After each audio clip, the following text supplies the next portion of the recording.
Estate planning is when people have accumulated assets during the course of their life and want to protect them. They take various different steps in order to protect those assets. And they can protect their assets in a variety of different ways. One way in which they can do estate planning and protect their assets is by developing documents that will accomplish that goal, like let's say a last will and testament, power of attorney, a healthcare proxy, a living will. They can draft any type of trust document that will accomplish those goals, but it's really for the purpose of protecting assets that have been accumulated. And then you also want to make sure with respect to those assets that they're passed down to the people that you want them passed down to. Could be the next generation. Most of the time it's friends and family.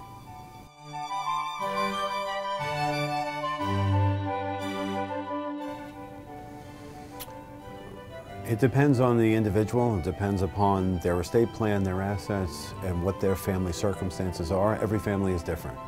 So without getting more information and doing a full intake, we won't know. So when we sit down with our clients, we like to do a full intake and get all the information and find out who everybody is. A lot of times what I do is go to the family's home because I see how everybody relates to one another together, and I can speak to everybody in an environment where they all feel comfortable. But the answer is that you want to make sure that you provide all of the information you possibly can to the attorney that's doing your estate plan so they can properly tailor whatever estate plan properly fits you and your family.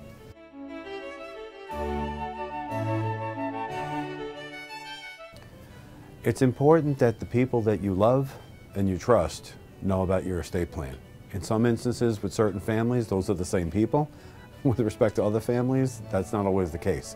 The same people that you love and trust are not the same people. So it's important that you make sure that those people that you trust and you love are aware of what you're doing with respect to your estate planning.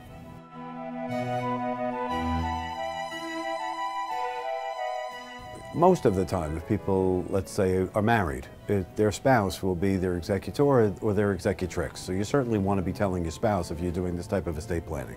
In the event that you don't have a spouse, you want to make sure that you tell the next closest person to you.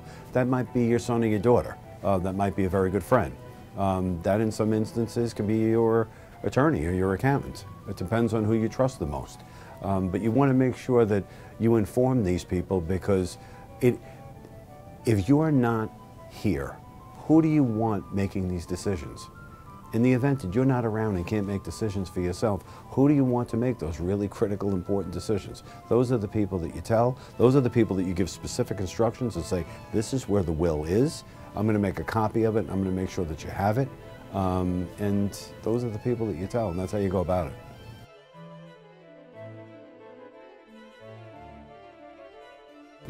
Okay, so a minute ago we just talked about having a last will and testament drafted.